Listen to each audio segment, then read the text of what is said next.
Welcome back to Vistriti education. आज का जो हमारा सेशन है वो आरटीई एक्ट 2009 से दूसरा वीडियो होने वाला है। इससे पहले हमने पार्ट 1 पूरा कर लिया है और यदि वो वीडियो आपने नहीं देखा है तो उसको एक बार पूरा देख लें, उसके बाद इसे कंटिन्यू करें। तो शुरुआत करते हैं हम आरटीई एक्ट 2009 की। और इसमें आज हम क्या क्या डिस्कस करने वाले हैं। आज हम डिस्कस करने वाले हैं अध्याय 1, अध्याय 2, अध्याय 3। इसमें कौन कौन सी धाराएं हैं उनको याद करने की जो शॉर्ट ट्रिक है उसके बारे में डिस्कस करेंगे और साथ ही ऐसे क्वेश्चंस करेंगे इससे संबंधित जो भी क्वेश्चन आए वो हमारा गलत नहीं हो। तो शुरुआत करते हैं हमारा आज के इस पार्ट 2 की। और उसमें सबसे पहले हम बात करें आरटीई एक्ट के कितने अध्याय हैं, तो हमने इसके डिस्कस कर चुके थे कितने अध्याय हैं। तो 7 अध्याय के बारे में हम चर्चा करेंगे और 7 अध्यायों को याद करने की शॉर्ट ट्रिक का वीडियो हमने बना दिया है और उसे हम एक बार देख लेते हैं कि सबसे पहले कौन कौन से अध्याय हैं। तो आपको ध्यान में रखने के लिए अध्याय 1 में क्या है, प्रारंभिक परिचय। और प्रारंभिक परिचय में कौन कौन सी धाराएं सम्मिलित है, धारा 1 व धारा 2। तो प्रारंभिक परिचय में क्या आ जाएगी, धारा 1 व 2। और दूसरा अध्याय किससे संबंधित है, तो इसमें निःशुल्क एवं अनिवार्य शिक्षा अधिकार। और इसमें कितनी धारा है, धारा 3 से 5। डायरेक्टली प्रश्न बन सकता है धारा 3 से 5 किस अध्याय में है या फिर अध्याय 2 किससे संबंधित है। तो आपको इसे पूरा याद करने के लिए शायद मैंने 3 मिनट का एक वीडियो है जिसे आप देख लें, वो इससे आपको इस अध्याय का जो क्रम है वो बिल्कुल ही याद रह जाएगा, जिसमें कंफ्यूजन होने का कोई सवाल नहीं होगा।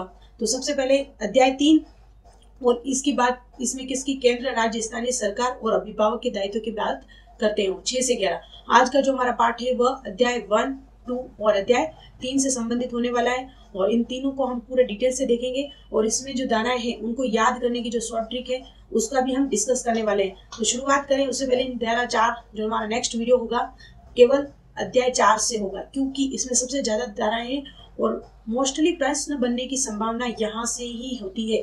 अध्याय 4 से निश्चित मान के चलिए 90% संभावना यहाँ से है प्रश्न बनने की। तो इसको हम पूरा एक वीडियो में ही कवर करेंगे सेकंड। और फिर उसके बाद जो हमारा नेक्स्ट वीडियो होगा वो अध्याय 5, 6 और 7 इससे पूरा सम्मिलित होगा। और अध्याय 4 में क्या है, स्कूल व शिक्षक के क्या दायित्व है, यानी कि आप भी अध्यापक बनने वाले हो और इसकी तैयारी कर रहे हो तो आपको भी ध्यान में होना चाहिए क्या क्या दायित्व है, जो कि किस अध्याय में आपके अध्याय 4 में। और 5 क्या कहता है, अध्यापक बन गए तो आपको उसके पाठ्यक्रम के बारे में भी जानना होगा और वह किसमें है, अध्याय 5 में। और साथ ही आपको बालकों के संरक्षण के जो अधिकार है उसका भी आपको ध्यान में रखना होगा। और 7वां अध्याय बात करता है प्रकरण की और इसमें है धारा 35 से 8। आज जो हमारा सेशन है अध्याय इन तीनों को लेकर हम कंप्लीट शुरुआत करते हैं। सबसे पहले बात करें, ये देखो आपके लिए एक चित्र है जिसमें क्या है, ये अपना परिचय दे रहा है। क्या दे रहा है, बंदा अपना परिचय दे रहा है और उसे सुन रहा है, इन्हें ये लोग हंस रहे हैं इसको देखकर। तो ये अपना क्या दे रहा है, परिचय दे रहा है। तो आपको ध्यान में रखना है प्रारंभिक जो सबसे पहला अध्याय है वह किससे संबंधित है, तो प्रारंभिक परिचय से संबंधित है। और साथ ही देखो नेक्स्ट जिसका देखो प्रारंभिक परिचय और कौन कौन सी धाराएं हैं इसमें, धारा 1 व धारा 2। और बात करें नेक्स्ट धारा 1। धारा 1 क्या कहती है, आरटीई एक्ट 2009 किस तारीख से पूरे देश में लागू हो जाएगा, 1 अप्रैल 2010 से पूरे देश में लागू करना है। और किसको छोड़कर, जम्मू और कश्मीर को। इस समय जम्मू कश्मीर को छोड़कर क्यों लिखी गई ये लाइन, क्योंकि उस समय आपको ध्यान था किस आर्टिकल के तहत, आपको कमेंट करके बताना है किस आर्टिकल के तहत जम्मू कश्मीर भारत से सारे जो कानून प्रक्रिया में सबसे ये अलग लाइन लिखी जाती थी, किस आर्टिकल की वजह से लिखी जाती थी, आपको उसे कमेंट बॉक्स में लिखकर मुझे बताना है। नेक्स्ट हम बात करें, साथ ही आपको ध्यान में रखना है जो आरटीई एक्ट लागू होता है वह कहाँ कहाँ नहीं होता है। तो आपको ध्यान में रखना है जो मदरसा हो गया, धार्मिक पाठशालाएं हो गई, उनमें यह लागू नहीं होगा। तो देखो नेक्स्ट लाइन में हम देखते हैं कहाँ कहाँ लागू नहीं होता है। ये होता है मदरसा, वैदिक पाठशाला और धार्मिक प्रशिक्षण से देने वाले जो भी विद्यालय है वहां पर यह आरटीई एक्ट लागू नहीं होगा। तो ये धारा 1 हमें क्या कहती है कि 1 अप्रैल 2010 को जम्मू कश्मीर को छोड़कर संपूर्ण भारत में लागू किया जाएगा। डायरेक्टली प्रश्न पूछ लिया गया था पिछली वाली जो रीट में कि आरटीई एक्ट कब लागू किया गया पूरे भारत में। तो ये डेट डायरेक्टली सिंपली प्रश्न पूछ लिया गया था 1 अप्रैल 2010। ये तारीख तो आपको याद रखनी है। और बात करें हम दूसरी अध्याय 1 में ही दूसरी धारा क्या किससे संबंधित है, दूसरी धारा संबंधित है धारा 2 संबंधित है किससे, परिभाषा से। किससे संबंधित है आपको ध्यान में रखना है, परिभाषा से। और परिभाषाएं की बात करें हम किसकी परिभाषा, सबसे पहले बात करें समुचित सरकार। समुचित सरकार क्या है, केंद्र, राज्य, स्थानीय सरकार सभी मिलकर इसके लिए कार्य करेगी। ऐसा नहीं है सिर्फ केवल राज्य सरकार का दायित्व है कि शिक्षा के अधिकार को लागू करना है। इसमें क्या है, सभी सरकार यानी कि केंद्र, राज्य, स्थानीय सरकार सभी सरकारें मिलकर ऐसे प्रयास करेगी कि आरटीआई एक्ट लागू किया जाए और इसके बेहतर परिणाम हो। और बात करें नेक्स्ट, किसकी परिभाषा है, वंचित बालक। ऐसे बालक जो 6 से 14 वर्ष के बालक हैं और वो शिक्षा से वंचित रह गए, उनको भी हमें इनकी मुख्य धाराओं से जोड़ना है। एक होता है, दो टर्म लिखी हुई है, अभावग्रस्त बालक। एक होता है अभावग्रस्त बालक, एक वंचित बालक। अभावग्रस्त किसी कारण विशेष से यदि वह शिक्षा की मुख्य धारा से जुड़ना रह गया है तो वह इसमें सम्मिलित किया जाएगा।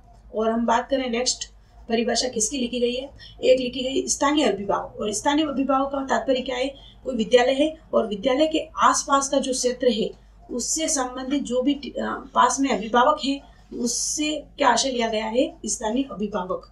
और हम बात करें नेक्स्ट विद्यालय, और जो आरटीआई एक्ट में जो विद्यालय हो गए वो सरकारी प्लस निजी दोनों में यह लागू होगा। ऐसा नहीं है केवल सरकारी विद्यालयों में ही यह एक्ट लागू होगा, यानी कि निजी विद्यालयों के अंतर्गत भी इसमें लागू करना होगा। इससे संबंधित जो भी नियमावली है वह सभी जगह सभी विद्यालयों में लागू की जाएगी। और एक टर्म और लिखा होता है बालक। ऐसा नहीं कि आप इस पर विवाद खड़ा कर दो कि बालक लिखा हुआ है यानी बालिका नहीं लिखा हुआ है तो हम बालिकाओं को एडमिशन नहीं देंगे, तो फिर ये सब विषय विवाद का विषय हो जाए। इसके लिए इसकी भी यहाँ पर परिभाषा डिफाइन है कि बालक से हमें क्या तात्पर्य लेना है, बालक और बालिका। जहां पर भी आरटीआई में बालक लिखा हुआ है उसका आशय हमें क्या लेना है, बालक और बालिका, यानी दोनों की बात यहाँ पर आरटीआई में की है। और धारा 1 किससे संबंधित थी, धारा 1 किससे संबंधित थी, 1 अप्रैल 2010 से लागू किया जाता है। जम्मू कश्मीर को छोड़कर कहाँ पर ये एक्ट लागू नहीं होता है, कहाँ पर मदरसा हो गया, धार्मिक पाठशालाएं हो गई, जो भी इससे संबंधित ये लागू नहीं होगा। और धारा 2 में परिभाषा है, इन दोनों के लिए मुझे नहीं लगता है कि शॉर्ट ट्रिक की आवश्यकता है। इससे जो भी आगे की धारा है उनमें हम शॉर्ट ट्रिक की बात करेंगे। तो यहाँ तक मुझे उम्मीद है आपको याद हो गया होगा। हम नेक्स्ट आगे चलें, नेक्स्ट अध्याय की बात करें। नेक्स्ट अध्याय क्या आएगा, निःशुल्क व अनिवार्य शिक्षा का अधिकार। और इसमें कितनी धाराएं हैं, धारा 3 से 5 इसमें अध्याय में सम्मिलित है। तो बात करें हम धारा 3 की, और धारा 3 क्या कहती है, सबसे पहले आपको ध्यान में रखना है, धारा 3 कहती है कोई भी बालक 6 से 14 वर्ष का बालक शिक्षा से वंचित नहीं रहना चाहिए। और सरकार का ये दायित्व है कि धारा 3 के तहत इन बच्चों के लिए शिक्षा की व्यवस्था करे। तो इसको हम देखते हैं स्लाइड में। धारा 3 क्या कहती है, प्रावधान है कि 6 से 14 वर्ष तक के बालकों को शिक्षा से वंचित ना हो, साथ ही क्या होगी, व्यवस्था करेगी सरकार की 6 से 14 वर्ष का कोई भी बालक क्या ना रहे, शिक्षा से वंचित ना रहे। इसकी शॉर्ट ट्रिक देखो, इसके लिए मैंने देखो 3 बच्चे हैं, 1, 2 और 3, और 2 बच्चों तक तो हम क्या कर देते हैं, शिक्षा यानी पढ़ाने की व्यवस्था कर देते हैं। लेकिन जैसे तीसरे बच्चे की बात आती है हम सोचने लगते हैं क्या हम इसकी शिक्षा की व्यवस्था कर पाएंगे, शिक्षा से कहीं ये वंचित तो नहीं रह जाएगा। तो आपको ध्यान में रखना है, तीसरा बच्चा होने पर हम क्या सोचते हैं, यदि क्या वो शिक्षा हम उसे बेहतर शिक्षा दे पाएंगे, कहीं वो वंचित तो नहीं रहेगा। तो हमें इस टॉपिक से याद रखना है, धारा 3 हमें क्या कहती है, शिक्षा से वंचित ना रह सके, 3 बच्चे शिक्षा से वंचित ना रह सके। तो धारा 3 हमें क्या कहती है, इसकी शॉर्ट ट्रिक क्या हो गई, शिक्षा से वंचित ना रह सके 3 बच्चे। अब हम बात करें नेक्स्ट धारा 4 की, बात करें धारा 4 क्या कहती है। सबसे पहले हम बात करें, धारा 4 कहती है आयु के आधार पर आपको प्रवेश करना है। इसको समझने के लिए हम एक कॉन्सेप्ट देखते हैं। एक 9 वर्ष का बालक आपके विद्यालय में आता है और वह पहली बार क्या आया है आपके विद्यालय में, और आप कहते हो इसका ये कहता है मुझे क्या चाहिए, प्रवेश चाहिए, तो आप उसे मना नहीं कर सकते। उसको क्या करना पड़ेगा, आपको एडमिशन करना पड़ेगा। और आपको समस्या यहाँ आएगी, आप उसे कौन सी क्लास में बिठाओगे, 9 वर्ष का बालक है और आपका विद्यालय 1 से माना कि 5 है, और तो आप कौन सी विद्या कक्षा में बिठाओगे। तो आपके लिए इसका समाधान करता है आरटीआई, कहता है आपको एडमिशन किसके आधार पर देना है, आयु के आधार पर। और आयु के आधार पर यदि मान लिया जाए 6 वर्ष का बालक पहली कक्षा में जाता है, 7 का सेकंड में, 8 का थर्ड क्लास में, और ये 9 वर्ष का बालक है, तो आपको सीधा कौन सी क्लास में इसको बिठाना होगा, 4थी क्लास में। किसमें बिठाना होगा, और 4थी क्लास में बिठाना। साथ ही 4थी क्लास में बिठाने के साथ ही आपको ऐसा कोर्स करवाना होगा, ब्रिज कोर्स, जिसमें इसकी पूर्व की जो 3 क्लासें मिस हुई है उसका ज्ञान भी उसे मिल जाए। तो धारा 4 क्या कहती है, एक बार हम इसे स्लाइड में देखते हैं कि धारा 4 कहती है आयु के आधार पर प्रवेश करना। दूसरा क्या कहती है, शैक्षणिक स्तर को पूरा करना, और इसके लिए क्या करेगी, 6 माह का ब्रिज कोर्स करवाएगी। आपको ध्यान में रखने के लिए एक मैंने स्टोरी बनाई है जिसमें क्या है, ये क्या है, 4 साल का बालक है, क्या है ये 4 वर्ष का बालक है और ये कहता है मेरे को क्या करना है, एडमिशन करना है। लेकिन धीरे एडमिशन करने के लिए आपको आतुर नहीं होना है, आपको देखना है कि कितने साल का बच्चा है, 4 साल का, यानी कि इसकी एज हमारे विद्यालय में प्रवेश के लिए अभी नहीं हुई है। तो आप इसी क्या कहोगे, आंगनवाड़ी में आप चले जाइए। जैसे ही आप 5 वर्ष पूरे कर लेते हो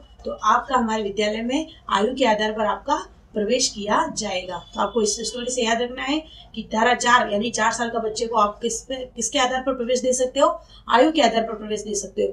और बात की जाए यहाँ पर 4 वर्ष की बात की है, तो हम यदि नई शिक्षा नीति जो जिसका वीडियो हम प्ले लिस्ट में होगा उसे देख ले। जो नई शिक्षा नीति में है, जो बच्चा है वह 3 वर्ष से ही आपके विद्यालय में आ जाएगा।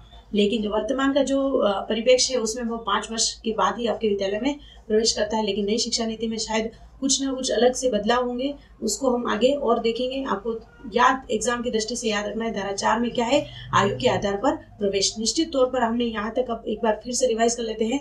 धारा 1 में क्या याद किया था हमने, धारा 1 में हमने याद किया था जो है 1 अप्रैल 2010 से पूरे देश में लागू होगा, किसको छोड़कर, जम्मू कश्मीर को छोड़कर। और कहाँ पर आरटीई एक्ट नहीं लागू होता, तो मदरसा हो गया, धार्मिक पाठशालाएं हो गई। और 2 में हमने बात की थी किसकी, परिभाषाओं की।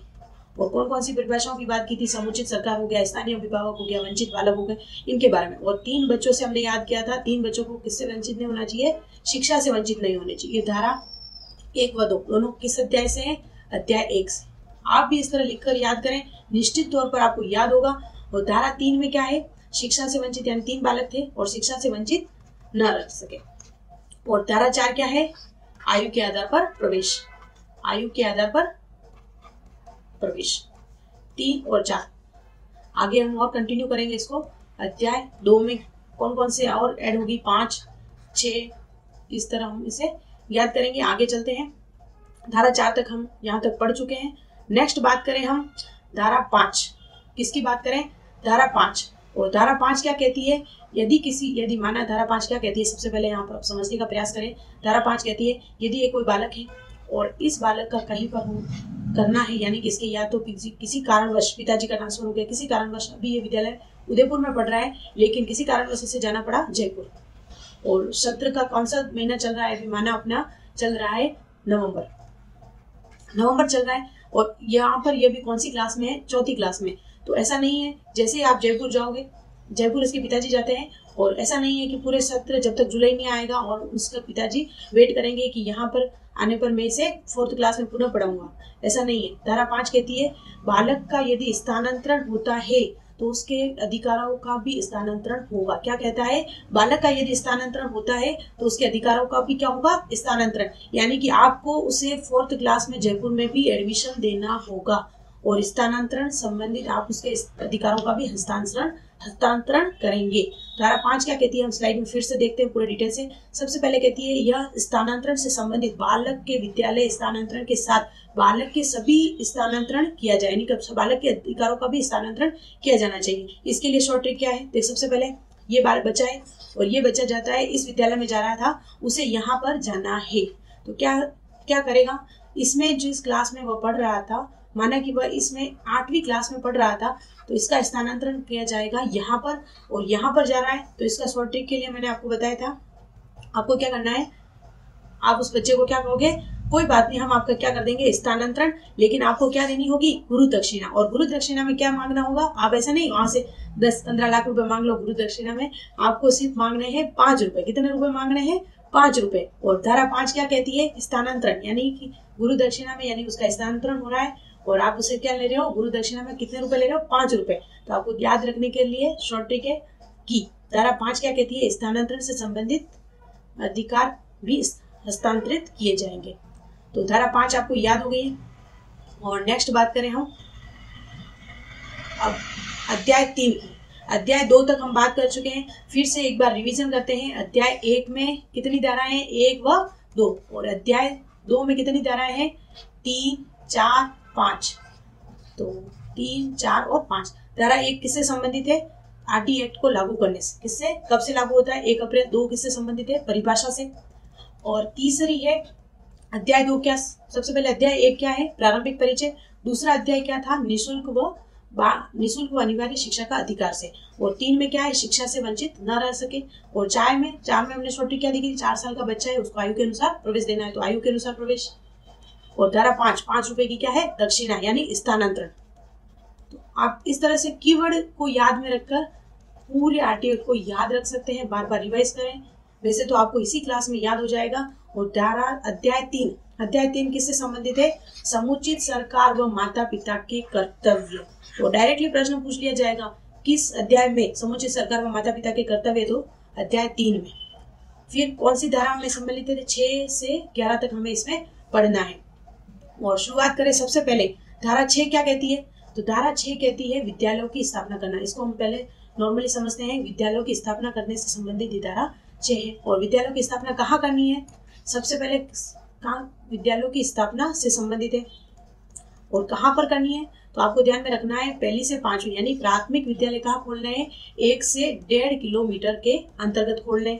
और उच्च प्राथमिक विद्यालय यानी 6 से 8 कहाँ खोलने, 2 से 2.5 किलोमीटर के अंतर्गत। यानी सरकार क्या कहती है, आपको धारा 6 ये कहती है कि विद्यालय की स्थापना करनी है समय और परिस्थिति के अनुसार। और समय और परिस्थिति के अनुसार क्या है, 1 से 5 तक कहाँ पर, यानी 1 से 1.5 किलोमीटर के दायरे में आपको 1 से 5वीं तक का विद्यालय होना आवश्यक है। और 2 से 2.5 किलोमीटर के दायरे में 6 से 8 तक के लिए विद्यालय उपलब्ध होना चाहिए। लेकिन वर्तमान में आप जानते हो कहीं कहीं पर ऐसी संभावना नहीं है। उसका तोड़ भी क्या है कि बालकों को जो विद्यालय है उनकी दूरी यदि 1 किलोमीटर से ज्यादा है तो उनके लिए एक यात्रा भत्ता वह देय होता है, जैसे आप विद्यालय में जाओगे आपको इन सारे टर्म बिल्कुल इजी लगेंगे। यात्रा भत्ता क्या है, किस दायरे में दिए जाते हैं, लेकिन आपको एग्जाम की दृष्टि से ध्यान रखना है धारा 6 क्या कहती है, विद्यालय की स्थापना। इसको हम डिटेल से याद रखने के हिसाब से देखते हैं। सबसे पहले धारा 6 क्या कहती है, समुचित सरकार का कर्तव्य है कि समय परिस्थिति और आवश्यकता अनुसार विद्यालय की क्या करेंगे, स्थापना करेंगे। और क्या कहती है कहाँ पर स्थापना करनी है, तो 1 से 1.5 किलोमीटर में कौन से विद्यालय, प्राथमिक विद्यालय। और 2 से 2.5 किलोमीटर के अंतर्गत दायरे में उच्च प्राथमिक विद्यालय की स्थापना करनी है। और इसकी शॉर्ट ट्रिक आपको कैसे याद रखनी है, गुजराती में किसी ने कह दिया विद्यालयों की स्थापना करनी 6, तो 6 धारा 6 क्या कहती है, विद्यालयों की स्थापना करनी 6। देखो गुजराती में क्या याद रखना आपको, विद्यालयों की स्थापना करनी 6। और धारा 6 हमने देख ली। उसके बाद हम बात करें धारा 7। और धारा 7 किससे संबंधित है, केंद्र व राज्य के जो वित्तीय अनुपात है उससे संबंधित है। यानी कि जो भी केंद्र व राज्य दोनों का जो वित्तीय अनुपात है उसकी बात करता है धारा 7। और इसमें क्या क्या प्रावधान है उसे हम देखते हैं एक बार। सबसे पहले तो क्या बात करता है, केंद्र व राज्य का वित्तीय अनुपात क्या है इसकी बात करता है। साथ ही बात करें क्या अनुपात रहता है, तो जो केंद्र का अनुपात है वो कितना रहता है 60 और जो राज्य का अनुपात है वो कितना 40 रहता है। लेकिन आपको ध्यान में रखना है जो भी पूर्वोत्तर राज्य है उसमें क्या अनुपात है 90:10। और पूर्वोत्तर राज्य की संख्या 2018 में कितनी थी, 7 थी। लेकिन आरटीआई एक्ट में 2 राज्य हिमाचल प्रदेश और उत्तराखंड को भी सम्मिलित कर इसे कुल मिलाकर 7 और 2 राज्य और सम्मिलित किए जाते हैं। और 9 राज्यों में क्या अनुपात रहता है 90:10। इसको स्लाइड के माध्यम से देखते हैं। सबसे पहले पूर्वोत्तर राज्य में कौन कौन से राज्य डायरेक्टली देकर पूछ लिया जाता है, असम हो गया, त्रिपुरा हो गया, मेघालय, अरुणाचल प्रदेश, नागालैंड, मणिपुर, मिजोरम। ये 7 राज्य में क्या अनुपात है 90:10 2018 से पहले। लेकिन 2018 के बाद क्या अनुपात रहता है, 2018 के बाद हिमाचल प्रदेश और उत्तराखंड ये 2 राज्य और सम्मिलित कर लिए जाते हैं किसमें 90:10 में। तो इसकी याद रखने की शॉर्ट ट्रिक आपको ध्यान में रखनी है ये चित्र से। ये कौन है, कितने जने हैं 7 भाई, कितने भाई हैं 7 भाई बहन है। और इन 7 भाई बहनों में क्या होता है, पैसों को लेकर विवाद होते हैं, यानी कि पैसों को लेकर झगड़ा होता है। तो आपको ध्यान में रखना है 7 भाई क्या कर रहे हैं, पैसों का बंटवारा कर रहे हैं। तो वित्तीय अनुपात से संबंधित कौन हो जाएगा, धारा 7। यहाँ तक आपकी क्लियर हो चुकी होगी उम्मीद है। अब नेक्स्ट बात करें धारा 8 किससे संबंधित है, सरकार के क्या कर्तव्य है, दायित्व, उससे संबंधित धारा 8 है। देखो समुचित सरकार के अधिकार व कर्तव्य क्या क्या होंगे, इनकी बात कौन करता है, धारा 8। इसको याद रखने की तरीके है, सरकार के क्या है ठाट, क्या है ठाट किसके हैं, सरकार के। और सरकार के अधीन जो भी है धारा 9 बात करें धारा 9 में। और धारा 9 में क्या है, जो भी अधिकारी वर्ग है उनके क्या क्या कर्तव्य है उनकी बात करते हैं। और इसमें क्या लिखा हुआ है, समुचित सरकार के अधिकारी वर्ग के अधिकार तथा कर्तव्य क्या होंगे। आपको ध्यान में रखना है 8 में क्या है, 8 में सरकार के बारे में जो कर्तव्य है उनकी बात है। 9 में क्या है, अधिकारियों की। और 10 में क्या है, अभिभावकों के क्या कर्तव्य है। तो 8 सरकार, यहाँ से आपको आंकड़ा याद रखना है। सबसे पहले सरकार आएगी, फिर अधिकारी आएंगे, फिर सबसे ऊपर कौन है, हमारे माता पिता यानी अभिभावक। 8 में सरकार के क्या दायित्व है, 9 में अधिकारी के क्या दायित्व है या कर्तव्य होंगे उनके बारे में लिखा हुआ है। और 10 में हमारे माता पिता के भी क्या कर्तव्य हैं उनके बारे में भी हमारे इस एक्ट में लिखा हुआ है। तो बात करें सबसे धारा 10 की, और धारा 10 में क्या लिखे हुए हैं, हमारे अभिभावकों के क्या दायित्व है उनके बारे में क्या लिखा हुआ है। इस धारा में स्थानीय अभिभावक 6 से 14 वर्ष के बच्चों को प्राथमिक शिक्षा प्राप्त करने हेतु प्रेरित करेंगे।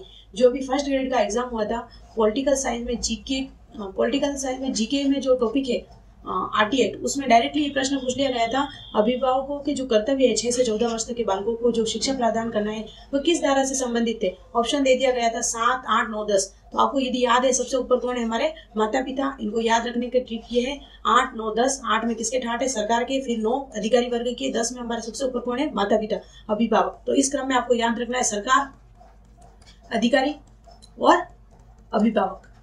और इन सब की बात कर ली है तो हम उन बच्चों को कैसे भूल सकते हैं, कौन से बच्चों को, जो आर्टिकल 45 में यानी कि हमारे नीति निर्देशक तत्व में आर्टिकल अनुच्छेद 45 में जिसे हटाकर 0 से 6 वर्ष के बालकों के लिए बात कही थी, वह बात यहाँ पर कहाँ की गई है, धारा 11 में। कहाँ की गई है, धारा 11 में क्या बात कही गई है कि 0 से 6 वर्ष के बालकों के लिए समुचित सरकार व्यवस्था करेगी। किसमें कहा गया है, धारा 11 में। यहाँ तक आपका कॉन्सेप्ट पूरा क्लियर होगा। और यदि हम एक फिर से हम पूरी जो हमने आज याद किए हैं अध्याय से पुनः रिवाइज कर लेते हैं। अध्याय 1 किससे संबंधित है, प्रारंभिक परिचय से। किससे संबंधित है, इसमें 2 धाराएं थी, धारा 1 व धारा 2। और धारा 1 किससे संबंधित है, यानी आरटी एक्ट को लागू करने से संबंधित है। और धारा 2 किससे संबंधित है, परिभाषा से। बात करें अध्याय 1 में हमने क्या देखा, प्रारंभिक परिचय, और इसमें धारा 1 व 2 है। 1 में क्या है, आरटी एक्ट को लागू करने से संबंधित है, और धारा 2 में क्या है, परिभाषाएं। अब हम बात करें अध्याय 2 की, और अध्याय 2 किससे संबंधित है, निःशुल्क व अनिवार्य शिक्षा का अधिकार भी कह देते हैं, कहीं बाल शिक्षा का अधिकार भी कह देते हैं। दोनों नाम आपको ध्यान में रखना है। इस अध्याय का क्या नाम है, ये। और इसमें कितनी धाराएं थी, 3, 4 और 5। 3 से मैंने याद कराया था आपको, 3 बच्चे हैं वो क्या नहीं रह जाए, शिक्षा से वंचित न रह जाए, शिक्षा से वंचित। और 4 में मैंने क्या कहा था, आयु के अनुसार प्रवेश, यानी 4 वर्ष का बालक आता है, आप उसका एडमिशन नहीं करते हो, क्या कहते हो, हम आपका आयु के अनुसार ही प्रवेश कर सकते हैं। और 5 में क्या कहा था, 5 रुपए की दक्षिणा यानी स्थानांतरण से संबंधित। और अब बात करें अध्याय 3 की, और अध्याय 3 किससे संबंधित है, समुचित सरकार व अभिभावक के क्या क्या कर्तव्य है। समुचित सरकार व अभिभावक के क्या कर्तव्य है। इसमें कितने धाराएं, 6, 7, 8 और 9। 6, 7, 8, 9, 10 और 11। हमने 6 में क्या याद करनी है, विद्यालयों की स्थापना। क्या याद रखनी है, विद्यालयों की स्थापना। इसके लिए क्या शॉर्ट ट्रिक देखी थी, विद्यालयों की स्थापना करनी चाहिए। 7 में क्या है, केंद्र व राज्य का जो वित्तीय अनुपात है उसके बारे में, इसके लिए हमने क्या बात की थी। 7 में क्या है, वित्तीय अनुपात। और 7 में क्या है, 7 भाई बहन क्या कर रहे हैं, पैसों के लिए चढ़ रहे हैं। और मैंने याद करने के लिए आपको 8, 9, 10 और 11 ये सब याद करने के लिए बताया था। 8 में किसके दायित्व की बात की थी, समुचित सरकार के क्या क्या कर्तव्य क्या क्या होंगे, उनके कार्य क्या होंगे, उनके बारे में चर्चा है। 9 में क्या है, सरकार के अंतर्गत ही कौन आते हैं, अधिकारी। अधिकारियों के क्या क्या कर्तव्य रहेंगे उसके बारे में बात हुई थी। और धारा 10 में क्या है, धारा 10 में क्या है, अभिभावकों के क्या कर्तव्य हैं, और अभिभावकों के क्या कर्तव्य उनके बारे में धारा 10 में है। और धारा 11 में हमें 0 से 6 वर्ष के बालकों के लिए क्या क्या सरकार व्यवस्थाएं करेंगी उनके बारे में समुचित पूरी जानकारी है। यहाँ तक हमने अध्याय 1, अध्याय 2 और अध्याय 3 से संबंधित जो भी 1 से लगाकर 11 तक की जो अनुच्छेद है, जो धाराएं हैं उनको याद कर ली है। Thank you so much. Next video हमारा अध्याय 4 से संबंधित होने वाला है। यदि आपको वीडियो अच्छा लगा है तो लाइक, शेयर और सब्सक्राइब करना न भूलें।